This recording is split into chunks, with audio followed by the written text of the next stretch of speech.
day today. There isn't one cloud in the sky. Too nice to be cooped up in an apartment, even if it is a penthouse. I get the idea you are now about to ask me for the rest of the day off. You're going to slip inside, change into a bikini, and head out to the beach. Well, that's not exactly what I had in mind, but... Oh, it's such a lovely day. I'd like to take Julia for a stroll before the sun gets too strong. Oh, I'm sure she'd love it. I hope you'll join us. Oh, I'm sorry. I wish I could, but I am expecting company. Oh, then shall I fix a tray? Oh, no, thank you. If you just take care of Julia, I would prefer to have my company alone. Is everything all right? Yes, of course. It's just that, well, I could make a very long list of ways I'd prefer to spend the morning. Because you don't seem too enthusiastic about your visitor. Well, Molly, let me say this. The person who's coming over here is a bit on the unpredictable side. And when she bursts into a room, the only thing you can expect is the unexpected. Or maybe you'll be lucky and she won't bother to put in an appearance. Oh, I can only hope. I'll get there. Okay. Hello. Hi, you haven't given up on me, have you? Hello, Raven. Look, I finally just got a babysitter. I'm going to be a little bit late, but I'll be there, okay? Raven, you would have been more than welcome to bring Jamie over here. No. The way things are going with Logan and I half expect him to jump out of a bush and try to take Jamie away. That's absurd. He'd never do any such thing. I don't know. Listen, what is all this about anyway? Last night when you called me, you told me it was the most important thing in my whole life, and I know you exaggerate. I am not exaggerating. You are going to faint when you find out what I have to tell you. And also, it's going to prove what I've been saying about Logan. What's that supposed to mean? Look, I don't want to talk about it on the phone. I'm going to be right over there. But wait till you find out what Logan has been doing behind your back.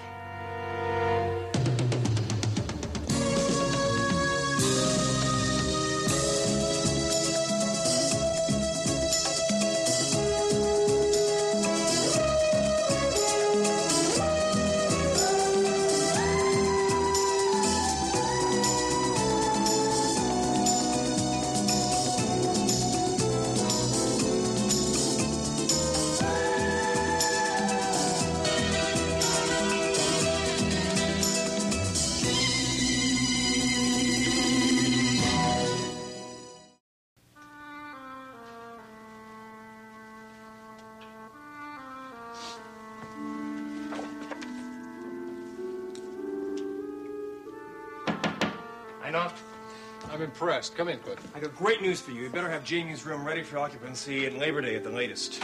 You got a court date for the custody suit. I went over to Judge Lewis's offices and I pulled some strings and we'll be up any day now.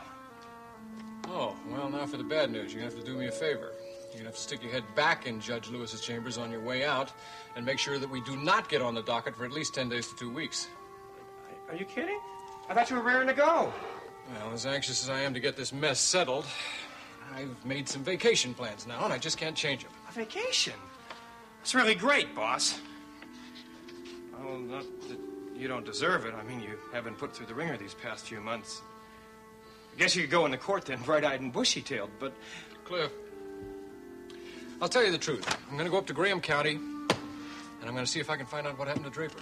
What do you want to do that for? I mean, that doesn't sound like much of a vacation.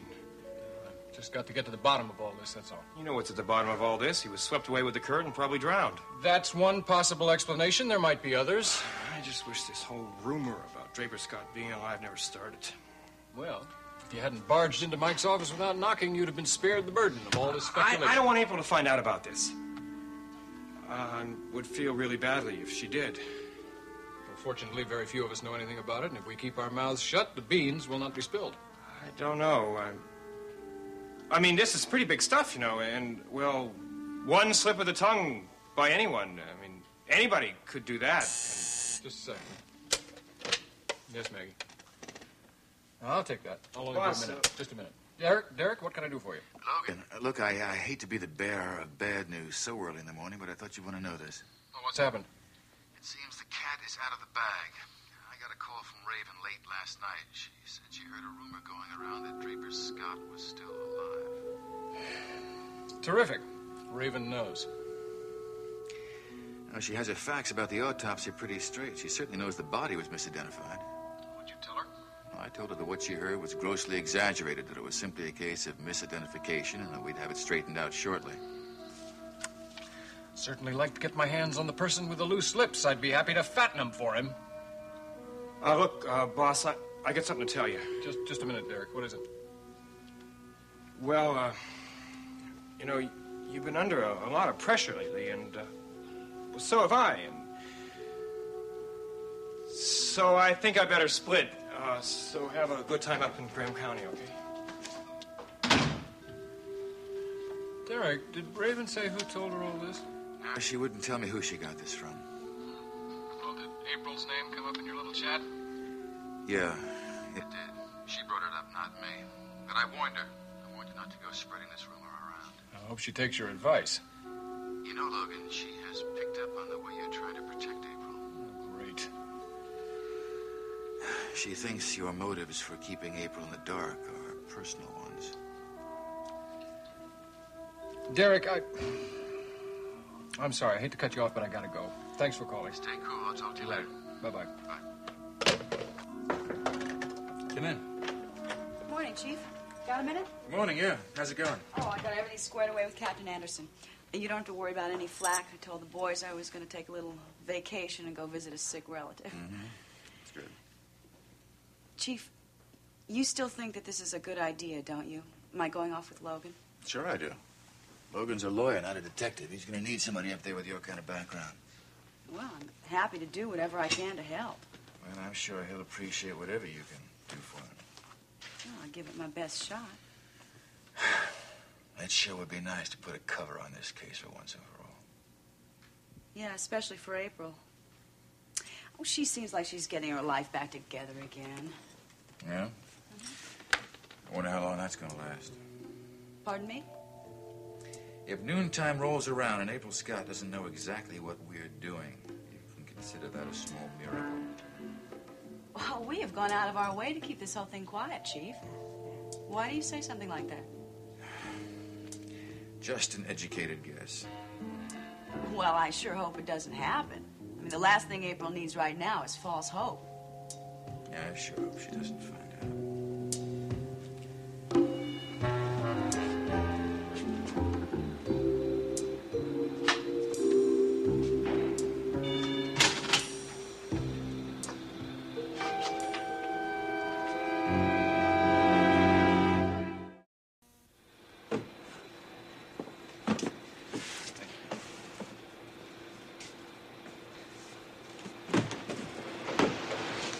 Hey, kid, how's it going?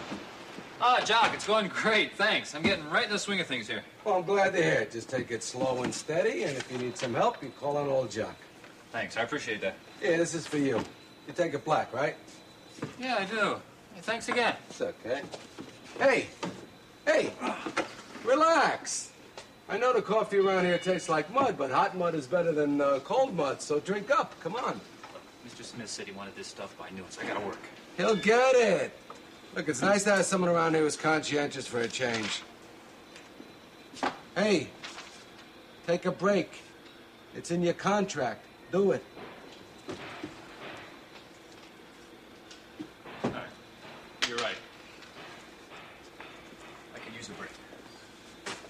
Most of the guys go up on the roof and they work on their tans. Me, I like to talk, especially to the new guys. All the old guys around here have heard all my tired old stories about the greatest shortstop never to make it in the major leagues. Yeah, but with you here, I got 2 new ears to bend. No, I like listening to your stories. How about telling me yours? Not too much to tell. But you're not used to this kind of work, are you? How do you know that?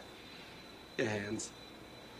When you've been around here long enough, your hands will get like leather from the calluses. You see that? You got a long way to catch up with old Jock. You're pretty observant.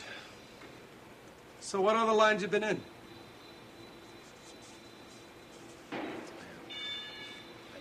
I don't really know. Hey, listen, you don't want to talk, it's okay. No, I didn't mean it that way. I mean, it's honest. I don't really remember. Hey, nobody's memory is that bad. Hey, look,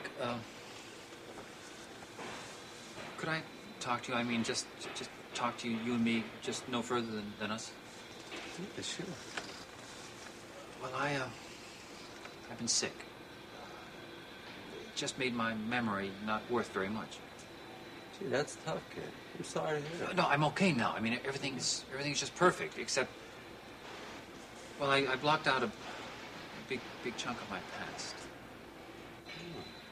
Well, if you find out what you got, why don't you tell me about it and how to catch it? Because there's a lot of things rumbling around in my head I'd like to forget. Like my first wife, for instance. Yeah, all right, but it's not as much fun as you might think. Hey, thanks for the coffee.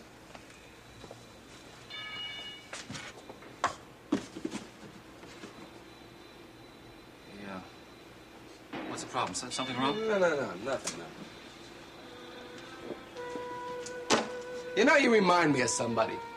I mean, you know, you look like someone, huh? I do. Any idea of whom? No, there's a picture in a paper, I think. Any idea at all who it can be? Nah, it's probably a ball player. You know me, I buy the paper, I read the headlines, and I go right to the sports section. Well, listen, don't let it give you a headache. I'll think about it. I'll see you, kid. Ball player? My father was one of those old-fashioned country doctors. You know, the kind that goes out in the middle of the night because Mrs. Simpson's little boy has a bellyache. You know, there are some big city doctors left who are still willing to make house calls if the situation warrants it. Well, as much as he loved practicing medicine, he was absolutely hopeless when it came to the business end of it. So my mother handled that for him. And then when she died, I took over. What would the job entail? Well, I kept his appointment book straight. That meant I had to check and see what each patient was there to see the doctor about. And I had to figure out how much time each appointment would take. That way we didn't have a waiting room full of impatient people. Well, I like to give my patients enough time so they don't feel rushed, and I don't feel rushed. I also took all the medical histories. And, well, I kept the files complete and up to date. I sent out reminders to all the patients when their annual checkups were due and when they were due for callbacks. Oh, yes, I guess the most time-consuming job I had was filling out those medical insurance forms. Oh. Those forms are the bane of my existence. Yeah, mine too. That's why I finally sat down one day and I really studied them. Now I can get them out in practically no time. Well, you see, now I am impressed. Dr. Kavanaugh, I do have to be honest with you, though. I understand that the woman you had here previously was a registered nurse. And except for a few first aid courses, I have no medical training. Oh, well, no, that's all right. You don't understand. You see, I've pared my practice down so that I'm able to serve now as Monticello's chief medical examiner. So what I really need here is some kind of a super competent receptionist secretary. I see. It seems to me you fit the bill. So if you're willing to give it a try, so am I. Oh, Dr. Kavanaugh, you've just made me so happy. What can I do to thank you? Oh, taking care of my office as well as you seem to have taken care of your father's is all the thanks I'll require. This move has turned out to be so right for both me and my husband. You want some coffee? Oh, no, thank you. By the way, how's your husband adjusting to life in the big city? Well, Monticello is still a bit imposing to him, but he managed to find a job in Oakdale. Just a 10-minute bus ride from the house. Oh, really? What's he doing? He's working in a local factory. It's just an entry-level job, but he may be heading up the parts department soon. And I know he wants to learn everything there is about the business because he wants to work right up all the way to the top. You got a lot of confidence in him, don't you? Oh, he's a wonderful man. But then I am prejudiced. Well, I know my sister's anxious to meet him. I do hope that April doesn't think that he's avoiding her because that really isn't the case. No, I'm sure she knows you're very busy settling in. Well, it's not just that. You see, Kirk was ill not too long ago, and he just hasn't been himself since then. He's very shy around strangers. What was wrong with him? Oh, well, I'm sure a medical man like you would settle for nothing less than a clinical explanation. I just can't give you one. You don't want to talk about it. That's fine. I'm just happy that Kirk is getting better. He's getting better every day. Why don't you bring him around the office? Oh, no, I don't think there's anything you could do for him. No, I'm not talking about medically. Just socially. I'd like to meet the husband of my new assistant. Fine.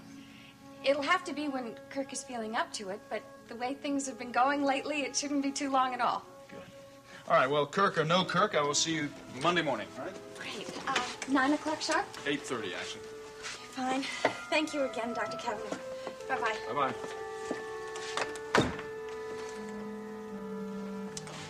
Before I forget.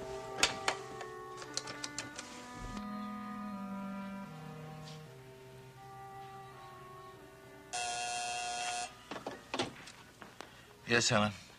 Oh, great. Sure, I'll talk to him. Put him on. Miles, I'm glad you called. I was trying to get you early today. Oh, really? What's up? Wilkins' lawyer. He's screaming bloody murder because we're still holding his client without actually charging him. Yes, look, I'm sorry. I'll get that report on your desk right after lunch. That'd be a big favor. Listen, Derek, I was really calling to ask you for a favor. Well, see? Now I owe you one. What can I do? Well, I need some information. Shoot. I wonder if you could use your resources down there to find out something about someone who's new in Monticello. Oh? Who's that? Well, it's a young girl whose name is Jody Travis. She was following my wife around for a few days and now claims that she's my wife's half-sister. I didn't know Nicole had a sister. No, until last night. Nicole didn't either. Well, did she give any reason for turning up now after all this time? No, we don't have any idea what her motives are. Well, I can't exactly assign a detail to this or give it any kind of priority, but I'll see what I can do about having some inquiries made. Jody Travis, huh? Yeah, she says her mother's name is Billy Lorraine, and the last place they lived was Chicago. She's very pretty. She's about 18, or says she is, and she's got brown eyes, long brown hair. All right. Well, look, I don't want to raise your hopes because I won't be able to find out really too much unless it turns out she has a police record. Are you sure there's no one here? Because believe me, this is for your ears only. Raven, Molly is out with Julia. If you'd like to check the closets, you're more than welcome. But what is this big mystery? All right, I'll tell you, but first I want to ask you a question, and I would like you to be very honest with me. Raven, this is beginning to sound like another one of your ridiculous games. Could you please get to the point? Is Logan in love with you? What? Ever since the funeral, you two have been inseparable. We helped each other through a very rough time. And one thing led to another. My personal life is absolutely none of your business. I don't even consider it a topic for discussion. You don't have to be secretive. I've seen the way he looks at you. He used to look at me that way. If you are so interested in Logan's business, why don't you just ask Logan? Look, don't get upset. I mean, you can have him if you want. I just want to know if the feeling's mutual. If you have something to say to me, say it, Raven. I have absolutely nothing to say to you.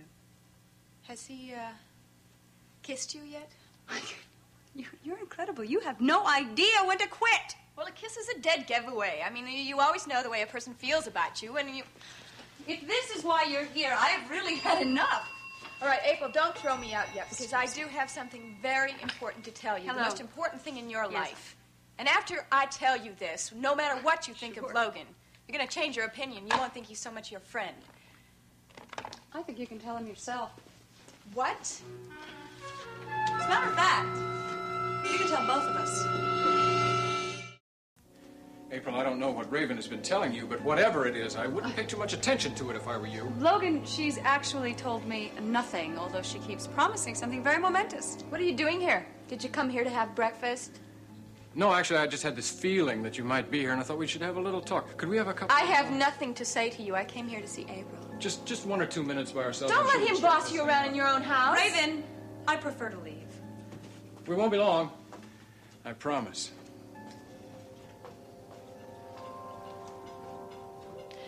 What do you want? I want to have a little talk with you, and I No! want to have private. Come on out on the terrace, will you? This is just between us. I prefer to keep it that way. Why don't you want April out here? You're going to throw me over the ledge. You'll never get away with it, darling. You're going to tell her what you learned about Draper? I think it's her right. He's her husband. That would be just about the cruelest thing that you can do to give her that kind of hope. After all, the odds are 100 to 1 against his still being alive. Well, there might be a miracle. You never know, do you? She's just beginning to learn that she can have a normal and happy life without him. It's giving her strength. Don't take that away from her. You mean don't take her away from you, don't you? Oh, come on. If she finds out that Draper is still alive, that sort of knocks you right out of the ballgame, doesn't it? Do you know he's still alive? Do you know that for certain? Because I don't. You don't know what you're talking about. Oh, don't I? What will April think when she finds out that this little conspiracy of silence was started by you for your own selfish motives? That little innuendo doesn't even deserve a reply. Because it's true, and you are a lousy liar. Raven, if you have an ounce of decency in you... No, let me put that another way. I beg you. Look at me, I beg you. For April's sake, don't tell her. This means a lot to you, doesn't it? It means a lot to April and to Julia. I bet. All right, I tell you what. I won't say a word. Well, thank you. I do want a little something in return. That figures. All right, what is it? When you go back to the office, I want you to call Mike Carr, and I want you to tell him to drop the custody suit. Oh, you've got to be kidding. I want you to promise me right now that we will have an out-of-court settlement. Consisting of what? I know how much you love Jamie, Logan, and I respect that. I really do. I'll be very generous with visitation rights. You can take him whenever you want. You can have him all the time if you want. Well, what do you get out of all this? I just want it on the record. I am the controlling parent. That's all. You just want the upper hand. Yeah. I think it's a pretty good deal. If you agree, you get Jamie, and I don't tell April.